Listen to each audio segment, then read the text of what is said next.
Hi, everyone, and welcome to Out of Nowhere. Well, my guest today is Dave Barrett. It's a while since he's been on, but we're going to have a fascinating program today. Dave was born at the dawn of the space age.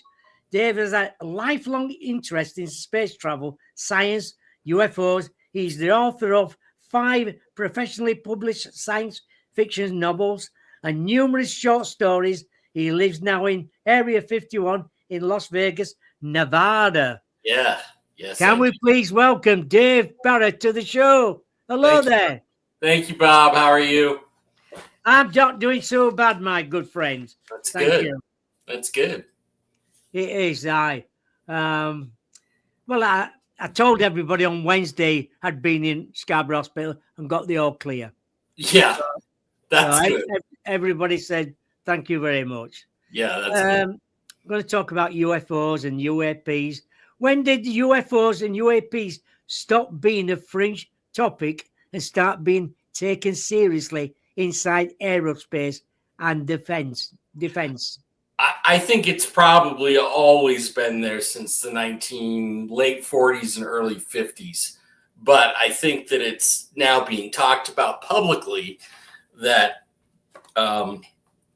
it wasn't talked about before. And I think that it's become really, now it's simply virtually an accepted reality that, UFOs, UAPs, I don't like the term UAP because the government changed that designation. So I'm going to get rid of that. But I just think it's now so normal such a normal part of our life that we're all just kind of waiting for somebody, Trump or whatever, to stand up there and say, yeah, they're real. We don't know where they come from. We've talked to a few of them. Some of them are friendly. I think that's where we're at. We're at that point where, it's just the next step is just reality and acceptance. And I think we're ready for that. I think it's past time that we did that. I've written all these books about science fiction, alien races and things like that. And then you end up, now you're facing kind of the reality of it. And I think the reality will be a lot different than what we think it is. I don't think it's just vehicles flying around through space to get here. I think there's a lot more stuff going on than that.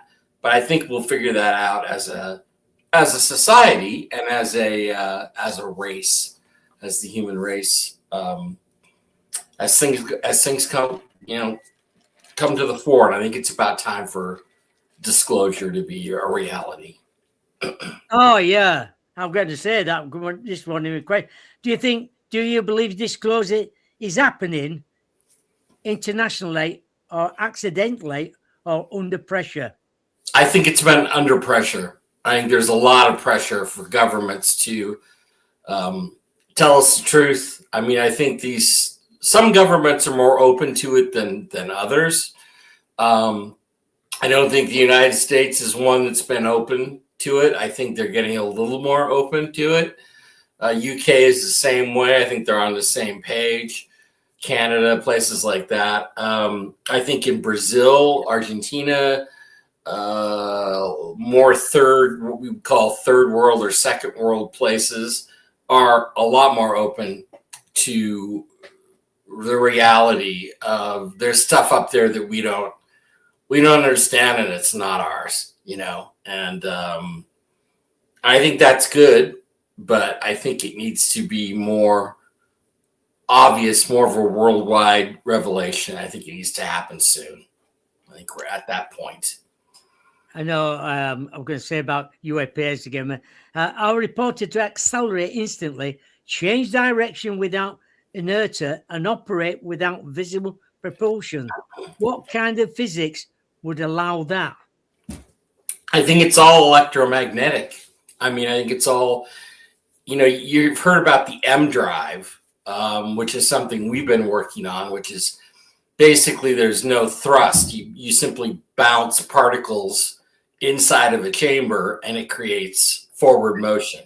And I think it's all electromagnetic based. I think that they are able to move and control wherever they are, whatever environment they're in. I don't think it matters to the vehicle. The vehicle does whatever it's going to do, and however it's going to do it. It's just able to move. And I think the vehicles that we see in our skies are much more like, they're not scout craft, but they're smaller than the big one. They're not the main vehicles. They're extensions of that. I've been going through so many UFO reports in the last couple of years, and I mean, there are just thousands upon thousands upon thousands of these reports from all over the world, and you go into some of the odd ones and the ones from different parts of the world, and you get a lot different perspective on it than what you might just get from here in the US or in the UK. And there's just so much going on. I think it's actually reaching a critical point. I mean, you think back about last year, and we had the so-called drones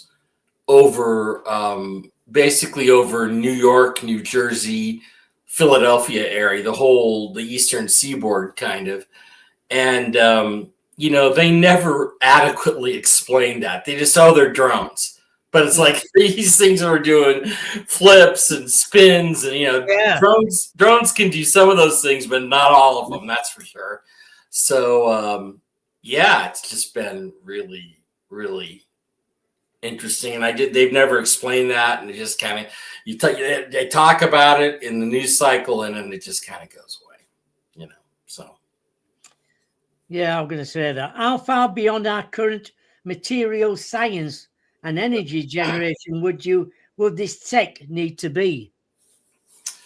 I think if you're talking about what we have in secret today versus what we really, I think probably the difference is not that great. I think, however, the ability of the pilots, whoever they are and whatever they are, I think they communicate a lot more through thought. We, as humans, we're not telepathic. We may be at some point in the future, but I think we're not telepathic now, obviously. And I think that they're able to communicate with their vehicles, and they're able to move to a spot or, here, wherever they want to go. They're able to do that really with a thought. And I think that that's something that we're going to be able to participate in some of that, I think, in the near future, but probably not to the extent that those beings are able to do things. So that's my take on it. I think that if you're talking years, I don't know. I think it's more like decades, the evolutionary part of it, how we would use our brains to control things. I think that would be a lot larger gap than the physical gap between technology. I think technology can be caught up with, and I think we're much further ahead in technology than the public knows. We're way further ahead in terms of being able to move about the solar system and do things that we want to do. I'm sure we are. Yeah. What exactly is electromagnetic space propulsion in simple terms? In simple terms, again, they basically have a closed chamber, and they use particles, different atomic particles, protons, electrons, whatever, and they essentially bounce them off each other, and they create a thrust, which is not really thrust as we would measure. It's not power as we would measure it, like you take a gasoline engine and you use that to propel a car. It's not like that. It's basically just all particles bouncing around each other. And it's supposed to defy the laws of physics. But the fact is that the M drive does work. It works in experiments. It's worked in all kinds of different tests that they've run. And I think we're really, I think that's the next step for us, especially with trains and, flying vehicles and things like that. That's the next step we're going to have to get to. When you look at our history, the history of mankind, and we've always had these great leaps in technology and speed. We went from the horse and carriage to the automobile, from the automobile to the railroad, and on and on and on. And everything speeds up until about the mid 1960s. And then it just pretty much stops. Suddenly a plane only goes this fast, and a vehicle only travels a certain speed. But I think we're going to find out that there's a lot of electromagnetic maglev trains, things like that are being used around the world. They're being used mainly in secret by governments. China. And I think there's a huge underground network of trains, and I will call them trains, but they're electromagnetic maglev type trains. And I think that I'm not sure if that technology or that system, I'm not sure if it's ours or if it was built by somebody else many, many hundreds or thousands of years ago. Who knows the truth there? But I think there's a lot of things about our society that are just bubbling under that we kind of know about, but we don't really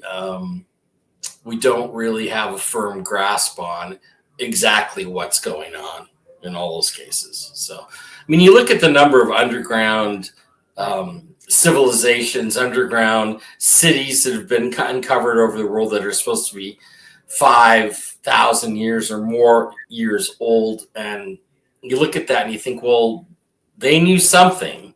They knew something about themselves or the world or whatever that they planned that and that they built these things. And when I say they built some of these places, and you think, how the hell did they build that? Yeah, it's all over the place. And you look at a lot of the places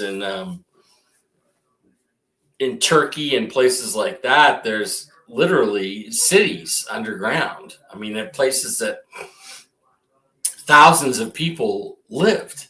And it's like they go in there and they can't even figure out how it wasn't mined. They know it wasn't mined or chopped away with tools like we would do it. It was somehow built, and it has soft rounded corners and all kinds of things. And you're like, well, how did they build that? Well, I think they weren't as dumb as we thought they were. They weren't as dumb as we thought. We acted like they are. Yeah. Is it theoretically possible to move a craft by interacting with space-time or the vacuum itself? I think so. I think some beings have the ability to just sort of transcend the current physical realm that we're in and that they are in at a certain point. They're able to just sort of, if you will, open a portal and go where they want to go. Now that could be that could be the moon, that could be Mars, that could be somewhere in our solar system. It could be completely a different place, dimensionally. It could be anything like that. And I think they do have that ability, but whether we have that ability right now, I don't really know for sure. I've heard stories about it. I've read some fascinating stuff. I don't know if you've seen any interviews with a guy named Emery Smith. He's on Gaia TV.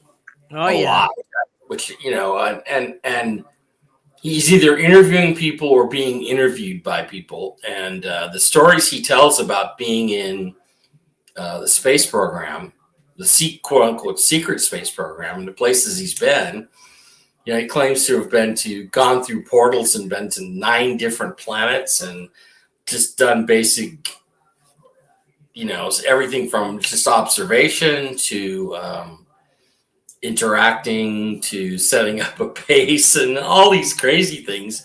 But everything he says, it's like when he's standing there and when he's talking, he's just telling you can tell he's speaking from his own experience and not from things in his head or things he's imagined. So, yeah. Pretty interesting. Very interesting guy. What role do plasma, magnetic field, or 0 point energy potentially play? Well, I think plasma is going to be something we're going to become very, very aware of very soon. People talk about that the human body is, in fact, a form of a plasma. I'm not sure about that, but I do think it's an interesting concept. I think, plasma being a form of energy, if you will. I think that the plasma stuff, plasma technology, plasma, the sort of being able to interact with different machines and things like that, I think that kind of thing will become more commonplace. I think we're right now on the verge of breaking through on some technologies that will allow us to do incredible things. If the human body is a plasma, the thing is you can then take that body and you can recode it and redo its DNA and basically start your life over again. You would have your own hip, you would have your own knees, you wouldn't have to worry about getting replacements and things like that. And that kind of technology, things that are called military med beds, are being rumored and have been rumored for quite a while.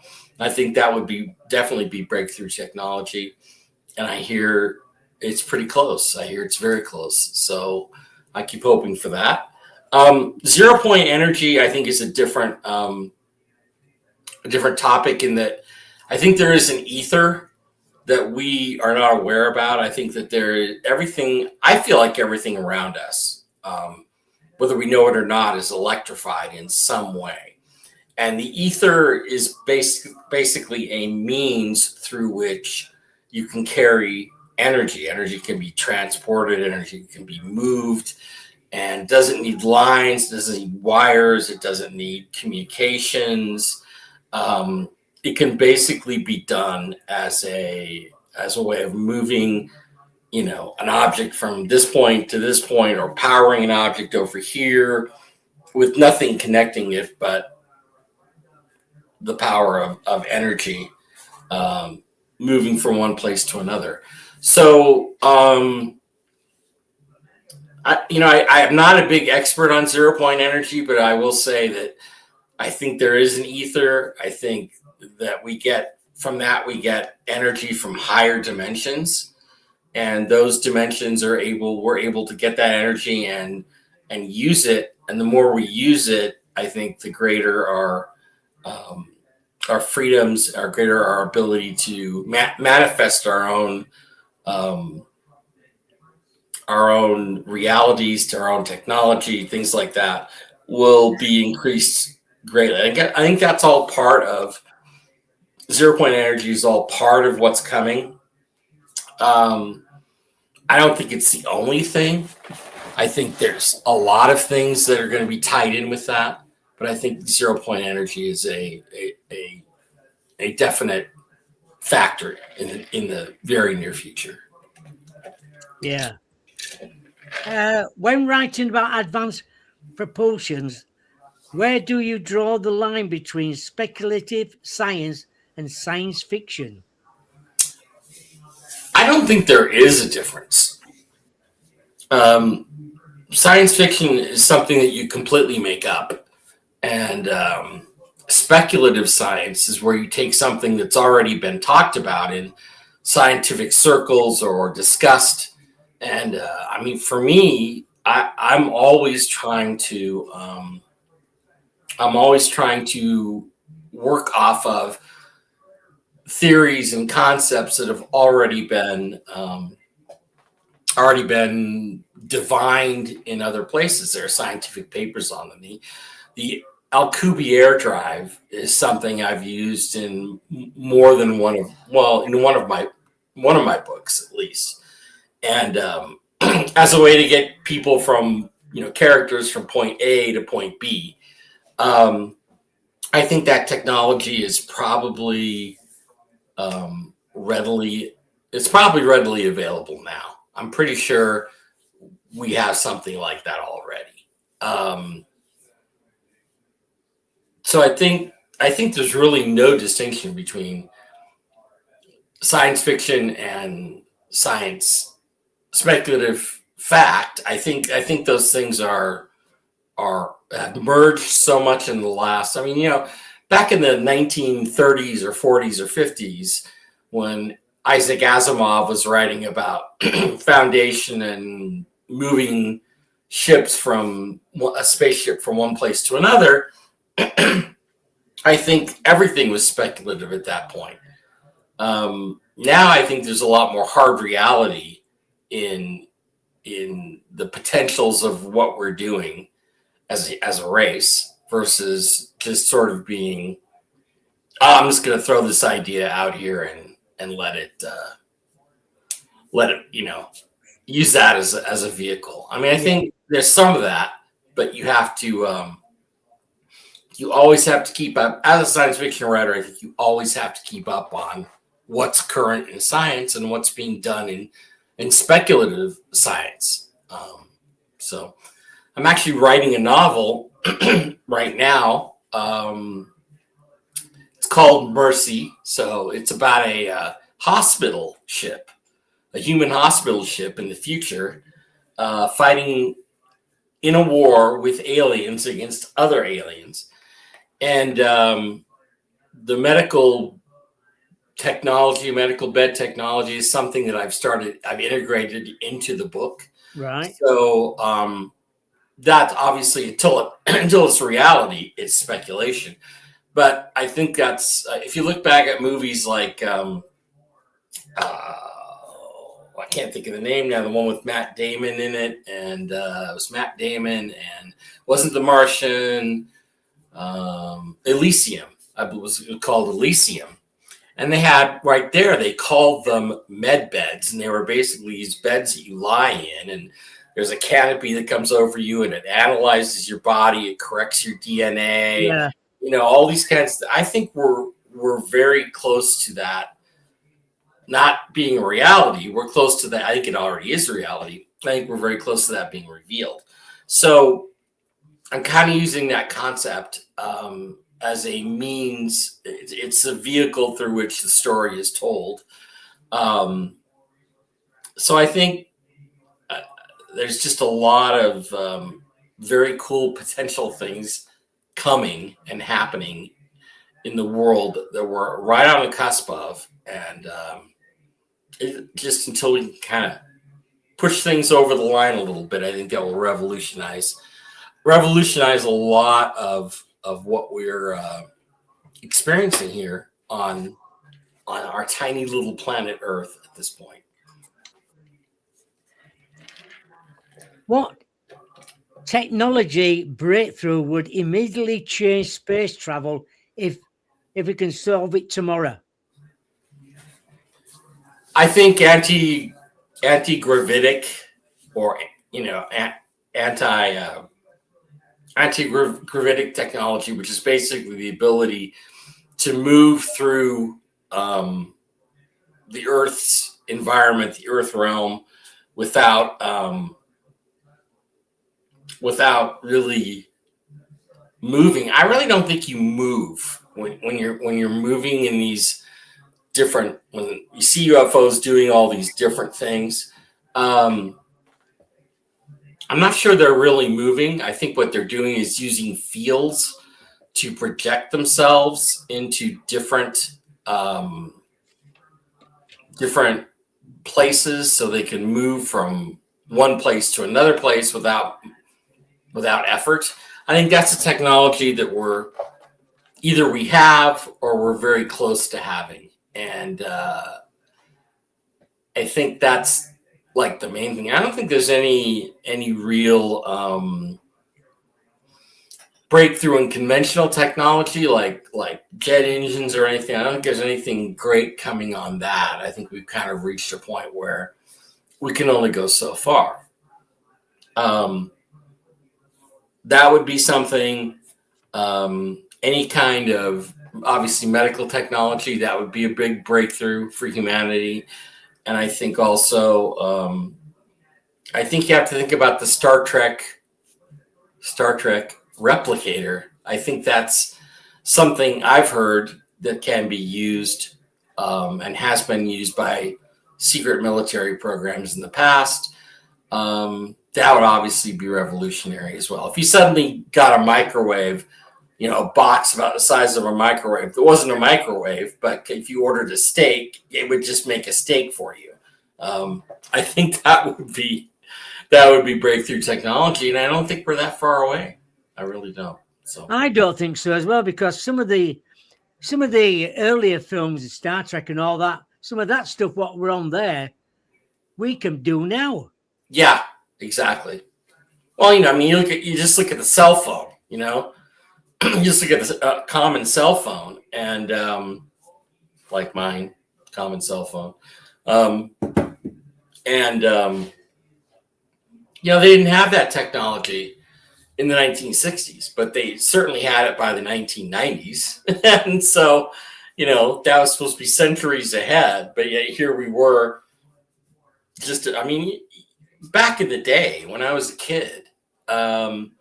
If you wanted to make a call to some place that, might be 20 miles away, that was a long distance call and you had to pay extra to get hooked up. Now it's like you have a phone, right? And you can call anywhere in the world. I talk to people in different parts of the world right on my phone. I do. Yeah, I do.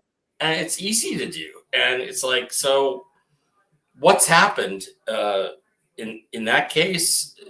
That if you apply that to everything else technologically that we do in the world, my goodness, I think we're far more advanced than we think that we are, technologically speaking. Yeah, and I think that it's just a matter of revelations that will come over time. Hopefully sooner rather than later. Oh God, yeah. Do you think we will see non-rocket propulsion in our lifetime? I think we've already seen it. I think that if you look at the design of the alleged TR-3B, which is a triangle-shaped craft, and you've seen it, so many UFOs have been reported this way, and it's got 3 lights around the perimeter and a big red light in the center. And it tends to be like a flat wedge-shaped object, and it's all over the place. In terms of, it's been sighted in all kinds of countries, mostly in the United States and in Europe. I think that's technology that we already possess, and it's probably been reverse engineered from other sources. But I think that's a big case of what the kinds of things we have and the kinds of things we can expect to see in the near future. Yeah, I think some of them have been seen in the sky in the UK. Yeah, a lot of them have been in the UK. I've seen pictures of ones in Belgium, and these are vehicles that move either at a high rate of speed, which means they're probably projecting a a field around them that allows them to move through the air with no friction and no kickback, if you will. So you've seen these things all over, and I think it is one of our technologies that we are using as an experiment. We're probably also using it maybe for defense, who knows. But the other day when the United States went in and they took out this guy Maduro in Venezuela, they wanted to get rid of him because he was running all the drugs and all that kind of stuff. I think when they went to take him out, they admitted that they used, sonic weapons and all these kinds of things. And then Trump was kind of feeling his oats about everything a bit. And he said, well, we have weapons, technologies that you've never even heard of, that we could use.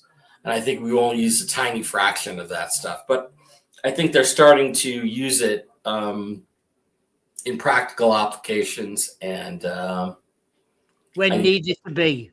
Yeah, and I think you're going to see more and more of that happening. I'm pretty sure there's a report that about, I think when Trump was first elected, his first term, and don't get me started about election interference in 2020, but we'll get into that later maybe. But there was a thing where we bombed the North Korean, supposedly bombed a North Korean facility where they were supposedly trying to purify uranium for a nuclear weapon, and we took that out. And it was discussed a little bit, and it kind of came and went. But a lot of people say now that they think that what was used, the technology that was used, is something they call the rods of God. And essentially what they are is they're like 30-foot long, about telephone pole sized kinetic weapons that are simply dropped straight down on a particular site, and they basically create as much force as almost as an atomic bomb, but not obviously without all the radiation and all the side effects. So these things have been used. They're pretty sure they were used in this particular incident in North Korea, where they took out this very deeply buried site, and by doing that, they were able to get very down deep under the ground. And it's like I read about stuff like that. I'm like, oh, and this was technology they supposedly put up in space, in the late 80s or something, part of this first Star Wars programs. So God knows what we really have. So yeah, exactly. Oh, Dragon Bone Rising here. Question: do you think there's a connection between aliens and cryptids, and if so, what? Yes, I think there's a connection. I think some cryptids, maybe not all, are in fact aliens. There's been a lot of discussion. I saw an interview one time with a woman on YouTube, and she was talking about Sasquatch, Bigfoot as we call them, and that they basically come here to our planet because it's like a vacation spot for them. They come to these places where it's mountainous and colder, and they're big, hairy. Basically, what she was saying was they come here because it's like a vacation for them. So, which is why we never find any bones, or there's all these reports, but we never find any bones of survivors or whatever. And in her discussion, she was saying that they travel here. They can travel in like UFO type vehicles, or they can come here through portals as well. And I think that's one cryptid that for sure there's a connection between their appearance and UFO activity, different types of stuff like that. So yeah, I think there's definitely a connection between cryptids and aliens, and in fact, some of these cryptids may in fact be aliens. Right, possibly, yeah. I don't know. How would EM propulsion change exploration, defense, or even everyday transportation? Well, I think if it was used, obviously, if you use like the magnetic levitation trains, which the Japanese have, and they're able to travel well over 200 miles an hour. That's a big increase in how fast a railroad goes. And they don't even actually sit on a rail. They actually they just hover. Yeah. Mm-hmm. So they're gliding on a completely smooth surface with basically no resistance. Got them in China, aren't they? Yeah. China, Japan, all kinds of places. And I think that being able to use that on a daily basis would increase greatly a lot of the problems we have here in the States. Transportation and all those things. I think if that was used in everyday life more commonly, we would realize what a breakthrough in technology this really is. And we'd find a way to use it, hopefully a lot more in personal vehicles or whatever, things of that nature. But yeah, I think there's definitely a benefit there. Oh, definitely. Because that one of my questions.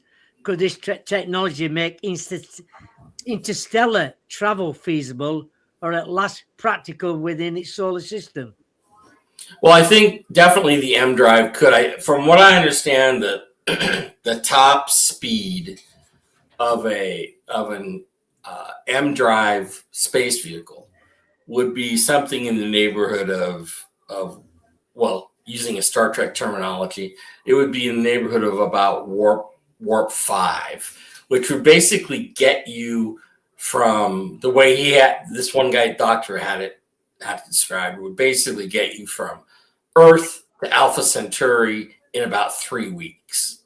So 3 weeks using an M drive versus the hundreds of years it would take under any other conventional propulsion would be a great breakthrough. I do think that there's applications for this where they could use not just the M drive, but also some of the other potential technologies. There's nuclear thermal rockets, things of that nature, where you can travel to, Mars. Instead of like 6 months under conventional propulsion, it would take you something like 3 days or 4 days or a week to get to Mars and back. And I think once we apply that technology, which exists today, I mean, honestly, it exists. I remember reading about Boeing developing a nuclear thermal rocket back in the late 80s, early 90s. So if we're talking about it then 40 years ago, what are we talking about today? I think we're talking about, a lot greater scale. Oh, I'm sure. One of the things I think, though, that's interesting, Bob, I think what we're going to find, though, as we get out into our own solar system is that we don't have exclusive rights to our own planet, our own solar system, that we are sharing it with other beings. I think that's definitely been true for a long time. Mars, I've heard all kinds of things. On Mars, I've heard people say that there are cities on Mars. There are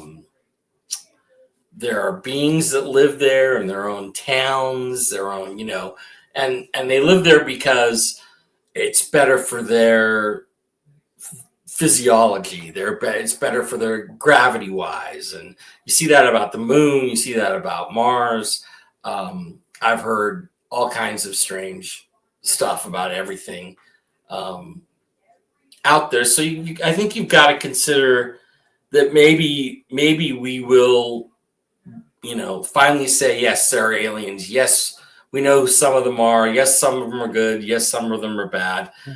But we're part of a group now. We've joined the Federation or whatever. We've joined a group that's going to keep us safe and protected. But there are parts of our planet underground that are inhabited by other beings. There are parts of our the moon that are inhabited by other beings that have their own agendas, and they don't interfere with us. They don't threaten us, but they're doing their own thing. I think that's something that we're going to have to be aware of and probably facing in the next, I would say, decade at the most. I'd like to say it's in the next decade. But what's the most exciting future tech that nobody's talking about yet? Well, I already mentioned replicators, and I think what that is based off is the same kind of thing as the med bed is, and that is that everything that's physical in our realm, in the earth realm, everything that's physical here can be recreated. And it's a combination simply of designing, if you want a steak dinner, I want a steak, I want a baked potato, so you don't have to kill a cow to have a steak. You can create one, and it's just as good. It's not like the stuff that Bill Gates is trying to sell you and all that kind of crap. But it's real stuff, and it's made from the real ingredients. And I think that would be a huge breakthrough, because then mankind could kind of move away from worrying about day-to-day living, sustenance, and feeding the world and all those things. Those things, I think, are going to become a thing of the past once we introduce these technologies, and I'm pretty sure we have these technologies. So I'm sure we do. Yeah. I know about, if UAP technology is real, what does that mean for humanity understanding physics? I think, first of all, you'll be able to throw a lot of your physics books out. Probably Einstein was probably wrong. I think that you can travel anywhere, really, probably in the universe that you want to, using certain technologies. I think there are different tiers, there are different levels of technology that are higher than others. Some extraterrestrial races have higher technology than others.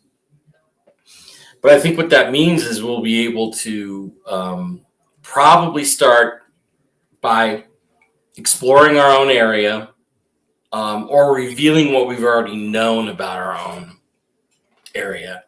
I think stargates are probably a reality. And I think we'll be able to basically join. I think we're going to start by taking care of our own solar system. Being not necessarily in charge, but certainly in agreement with other beings to protect our solar system. And I think we'll grow from that. I think we'll grow from just being part of our own planetary neighborhood to probably dealing with species that are interstellar or interdimensional, and different densities, if you will, of reality. And once we're able to do that and start to transcend that, I think we'll start to grow into whatever role the future has for us. I think that probably there's a plan to bring us into certain environments and certain technologies and certain places and they'll probably be led by the military at first. But I think we're on the verge of just sort of being able to go explore the universe? Well, probably not, but I think we'll be able to explore our solar system, the area around us, pretty extensively in the near future. So, oh, definitely, yeah. Filleting the fish. What about the Pleiadians? I think the Pleiadians are probably the number one, the most prominent race of extraterrestrials. We call them Pleiadians. I don't know what they call themselves. They're from the Pleiades constellation. They look a lot like us. I've heard so many stories. I've read so many books. I think they're probably, most of them are peaceful and friendly, and they want the best for humanity. Other races, I'm not so sure. I think they're our primary protectors. I read one time that somebody said that they felt like 90% of the souls that were born on Earth were of Pleiadian origin. I'm not sure it's that high, but I think it's pretty high. I took a test one time. A woman had done a YouTube video, and she said, if you do this or this or this, and she named like 10 different things, then you're probably a Pleiadian starseed. In your heart, you were a Pleiadian who came to Earth to help Earth out. And she went through these 10 different things, and they're all me. It's like, that's exactly how I feel. So, but there are different groups there are Syrians and Lyrans and different groups that supposedly are part of this whole consortium of people, of beings that we deal with. And I think the Pleiadians are probably the ones that are leading the current development of humanity. There's actually rumors, if you can believe this, that there are rumors that a certain man who is in a certain very high position in this country, in the United States, that his wife is in fact a Pleiadian. Oh yeah. And that their son, who is like 6 feet 10 inches tall, I won't tell you what his name is, but I know you can figure it out. But that their son is like, an offspring of human and Pleiadian. He's got a ridiculously high IQ, and he's very, very tall. And I've seen videos too of a certain president who had these guys in his security detail. Like there was a guy that, he had to be 7 or 7.5 feet tall. You see Trump, and he's walking, he's walking across, and then behind him, there's this guy that is just gigantic. He is, yeah. He walks he walks next to an airplane engine, and he can look right in the engine. That's how tall he is. And then I also saw, I got to tell you this one, I saw a video one time, and it was Neville Chamberlain. And Neville Chamberlain is walking up these steps, and he's talking to this guy. You can't see the top of the guy's head. I don't know how tall Neville Chamberlain was, but the guy next to him had to be at least 7 feet tall. And he's all dressed as a, gentleman and of the times. And I just was shocked by that. I'm like, well, maybe these guys have been around for a long, long time. There just aren't, I don't know that many people that are 7 feet or more. I know one. Do you? Yeah. Is he Pleiadian? He's 7'2". Wow. And he lives not far away from us.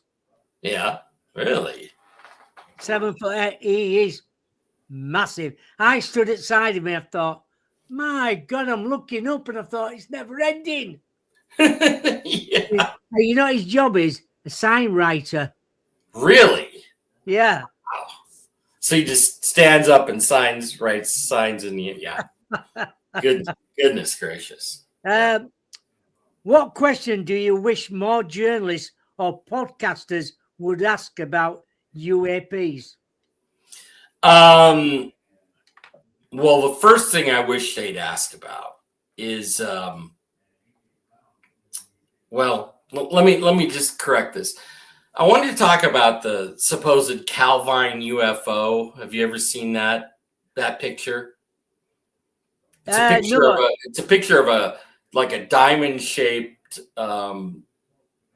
craft, and it's got a Harrier jet flying next to it. And they're always talking about this as a great UFO picture. It's a real UFO picture, blah, blah, blah. The problem is it also lines up perfectly with the hillside in that part of Scotland. I wish they'd ask more questions about, well, you know, how do you know this is real versus fake? How do you know this is... They don't seem to ask... They're taking more and more people like Lou Elizondo and people like that. Lou Elizondo, who's an admitted disinformationist, okay, that was his job, or is still his job as far as I can tell. Yeah. And it's like, why are you not asking them, well, how can we trust you? How can we trust what you say? How can we trust that this is... You know, the video we've seen so many times, they're tracking this little drone, and the thing is tracking them exactly. And my brother did an analysis, and he's like, "Oh, well, this one right here, this vehicle just takes off. You know, it just zooms out. Well, it zoomed out of the frame because they changed the reference of the observational reference. Basically, they switched it to a wider shot, and this thing just basically supposedly goes off the screen, but it wasn't actually moving. So I'm always asking the question of how can you, if you're actually following a UFO here, how can you track it perfectly with your little cameras on your airplane? I mean, most UFOs that we know of, that we've seen, the ones that are credible, I think you don't have that ability. You don't have the ability to track them wherever they go. They're usually moving around and doing all these weird things. And yeah, that's true. What would you tell young engineers or scientists who want to work on breakthrough propulsion systems? What would I tell them? Yeah. You've got to think the impossible. You have to throw away your preconceived notions of what's possible and not possible. I mean, that's what science fiction writing is, for me anyway, is you can't let what's possible or not possible stop you from telling a good story. So what I would say is, write yourself, if you're young, write yourself a good story, and don't limit what you believe is possible by what you think the quote unquote laws of physics are. I don't think there are really laws of physics. I think there are rules that we are basically, encumbered by because we live in a particular realm. But I don't know that I think every young person, everyone coming up, should be thinking outside the box and trying to create something new. And when we do that, that's how we develop, cell phone technology and apps and all these things that have just grown and grown and grown over the years. Think outside the box. Don't let anyone tell you what is and isn't possible in your work. That's what I tell them. Yeah, you're right there as well. Um, why do some people see UFOs and some people can't see them, and they could be next to each other? I don't know. I will say this much. Do you think we are chosen? Some people are chosen. Some people are chosen. Yeah, some people are chosen. There's no question about that. I will say this: I've lived in Las Vegas for about 2.5, 3, coming up on 3 years. Pretty soon. No, next summer will be 3 years. And twice since I've been here, I've been walking my dog in the evening, and I've seen a vehicle come on the path that looks like it's heading towards either the Air Force Base, which is Nellis Air Force Base, or the airport.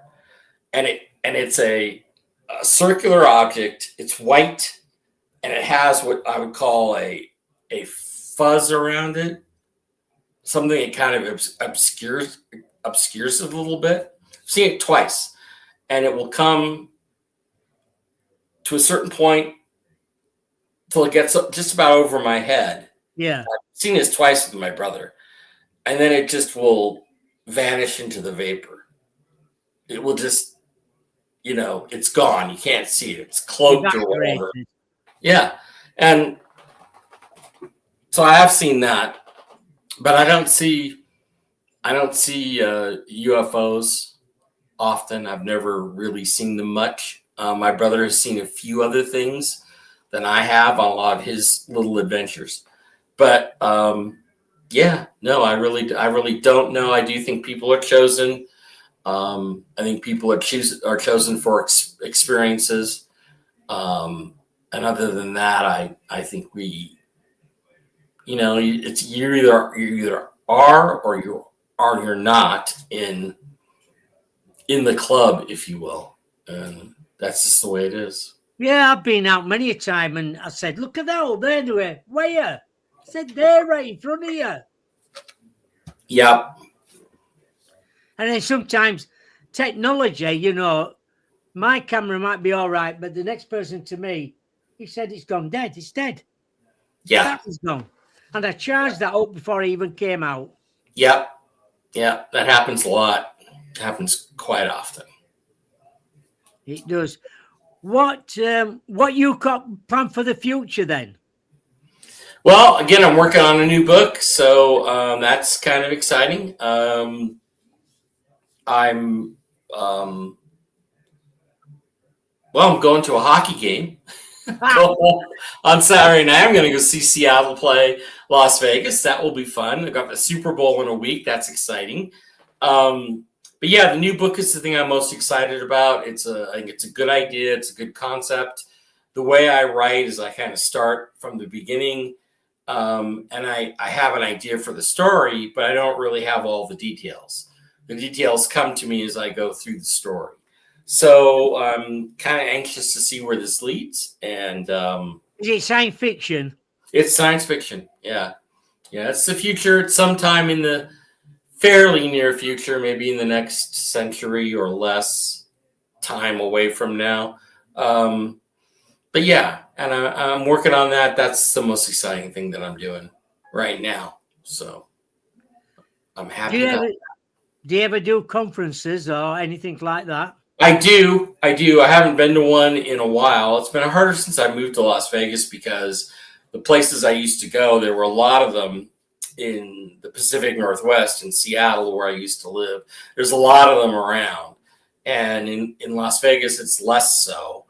But I try to keep myself occupied with other stuff and, keep interested in all that stuff. So I know.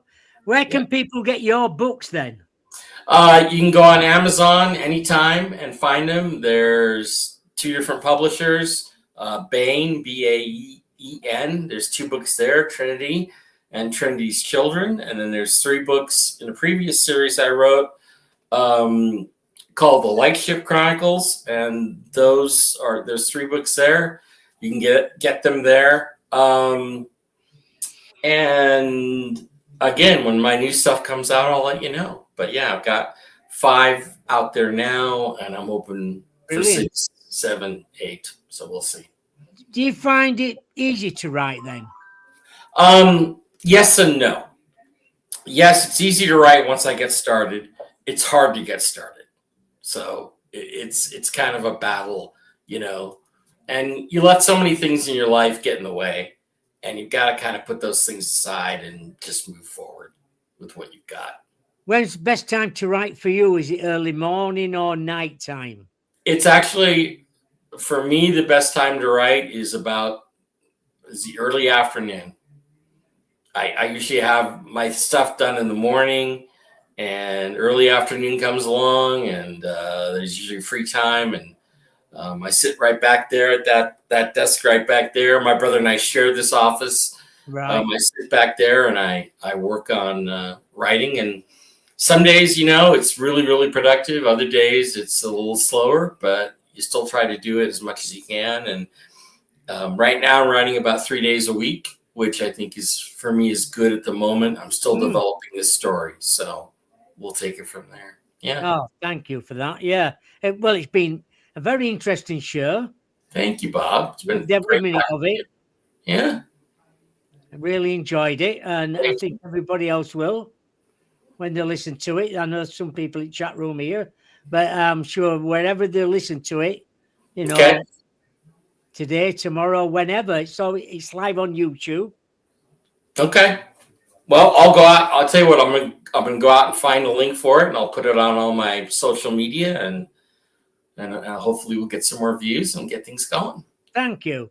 Thank you. And Manchester City for the Premier League and the Seattle Seahawks in the Super Bowl, and I will be a very happy man for the next year. So. You will. I know you will. Very, very happy. All right. I like that. You take care. Take care, Bob. Thank you again. And you take care. Get this. Just who's on next week? Oh, it's Chloe Webber next Wednesday. That's the 4th of February. She's awesome. On next Wednesday, Chloe Webber. And then Susan's back on next Friday, the 6th, from Beacon of Light Radio. Susan Gretz. Susan Gretz, she's a good person. She's great. Wonderful. She's absolutely great. Wonderful. Right, you take care. All right, Bob. Have a lovely weekend. You take care. No more replacing any more joints, okay? You've reached your limit of 3, right? That's it. Exactly, I have. No more.